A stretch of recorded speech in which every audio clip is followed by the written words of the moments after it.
Hi, welcome to the language lab YouTube channel. आप सभी का हमारे यूट्यूब चैनल पर एक बार फिर से स्वागत है।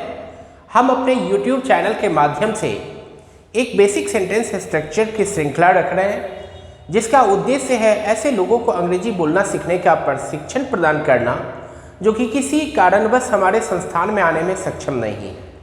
तो उन लोग को ध्यान में रखते हुए हम लोग एक बेसिक सेंटेंस स्ट्रक्चर की श्रृंखला रख रहे हैं।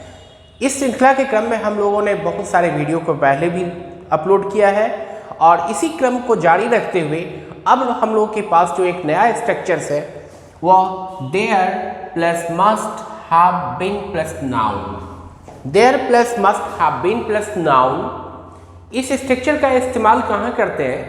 तो जब पास्ट में मतलब बीते हुए समय में हम किसी वस्तु की उपस्थिति की आवश्यकता पर जोर डालते हैं।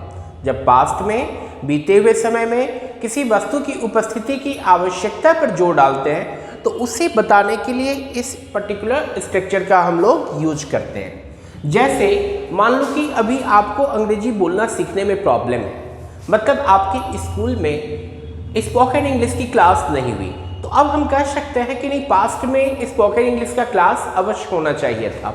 तो उसके लिए सेंटेंस क्या होगा? There must have been spoken English class. कहाँ पर? तो एट माई स्कूल। निगेटिव बनाएंगे, there mustn't have been spoken English class. Spoken English की क्लास नहीं होनी चाहिए थी, यदि जरूरत नहीं थी तो अवश्य नहीं होनी चाहिए थी। तो जब किसी वस्तु की उपस्थिति की आवश्यकता पर जोर डाल रहे हैं, निगेटिव में मस्टंट का इस्तेमाल करेंगे।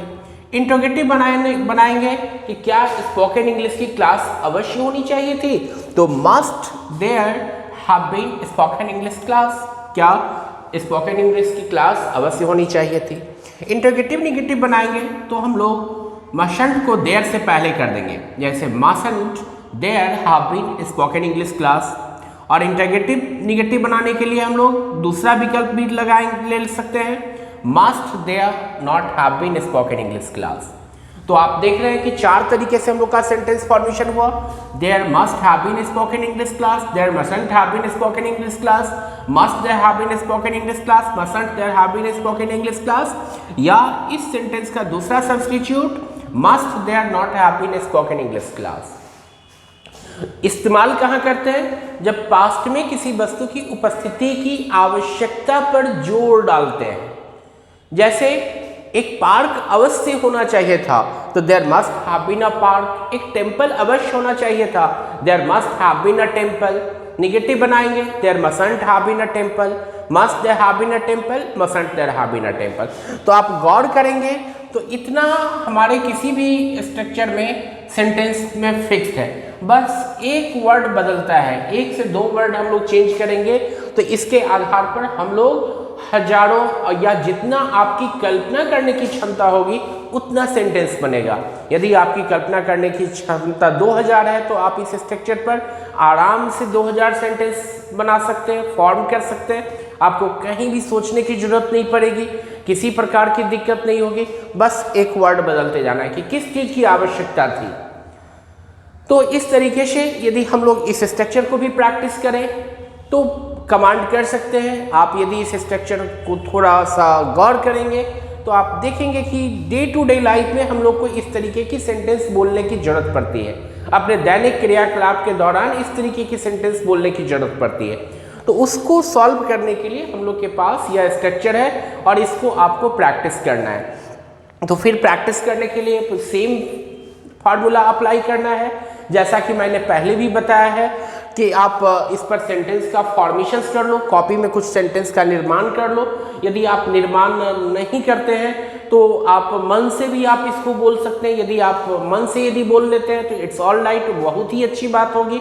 यदि आप मन से नहीं बोल पाते हैं तो पहले कॉपी में 25-50 वाक्य बनाइए, उसको प्रैक्टिस कीजिए और फिर आप देखेंगे कि आप खुद ब खुद भी करने की स्थिति में आ जाएंगे।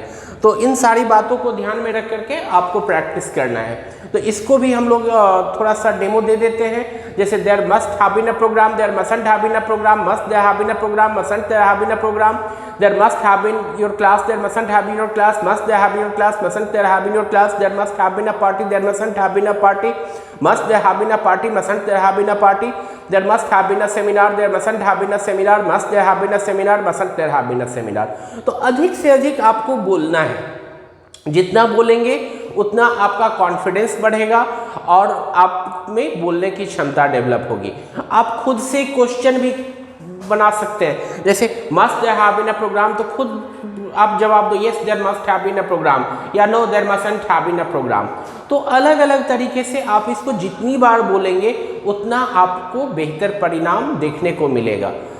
तो इसी बात के साथ हम लोग यहाँ पर फिर विराम लेंगे, लेकिन मेरा विनम्र निवेदन होगा कि आप सभी ने यदि अभी तक हमारे YouTube चैनल को सब्सक्राइब नहीं किया है तो आप सब्सक्राइब कर लेंगे, ताकि आपको हमारे और जो वीडियो अपलोडेड है या आने वाले वीडियो से भी आप बहुत हद तक आप बेनिफिट ले पाएँ, आप समझ पाएँ, आप बोल पाएँ, जिससे कि आपको आने वाले दिन में अंग्रेजी बोलने का क्षमता डेवलप हो जाए और उस क्षमता के साथ आप कहीं पर भी जहाँ पर भी स्पोकन इंग्लिश की स्किल की आवश्यकता हो आप अपना प्रदर्शन कर पाएँ।